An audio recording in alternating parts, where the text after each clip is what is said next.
We're back. I know. It's been forever.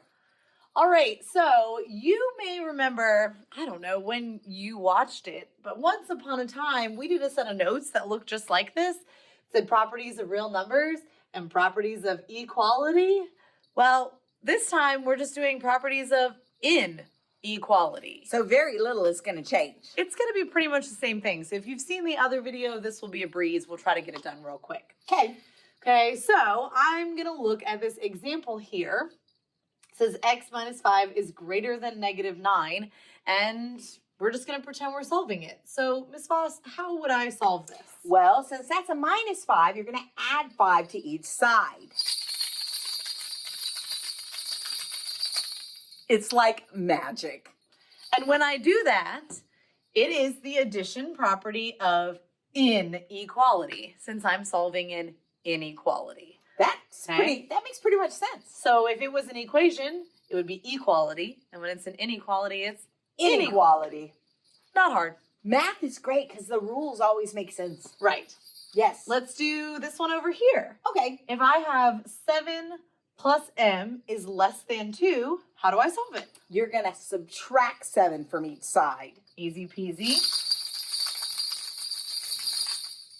Ta-da! And when I subtract 7 from both sides, since this was an inequality to start with, that's the subtraction property of inequality. It's pretty easy so far. Let's show you a couple more. I bet you are so surprised to see these. Yeah, because what comes after addition and subtraction but multiplication and division? And we're going to do the same thing. I have x divided by 8 is greater than 2. So how do I solve that?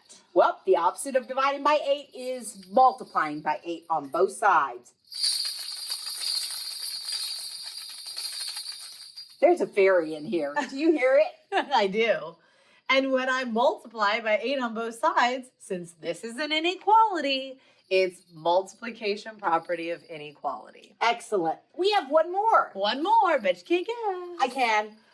I know we're going to have to divide. Yes, I think we're going to have to. Okay. So I have negative 5 times p is less than 3. So how do I solve that? You would divide each side by a negative 5. She is so good at this, isn't she? Stop there. Division property of inequality. Excellent. Now, I should point out, the only thing that makes this a little bit different than with equations, Right. is that if you multiply or divide by an inequality, just remember that you have to flip the symbol. So if you were going to solve this, instead of the less than that's up here, then you would need a greater than down Right. here. So whenever you multiply or divide by a negative number, you're going to flip. Okay? When it's an inequality, that is. That's the whole thing. That's the whole thing. See you later, guys. Bye.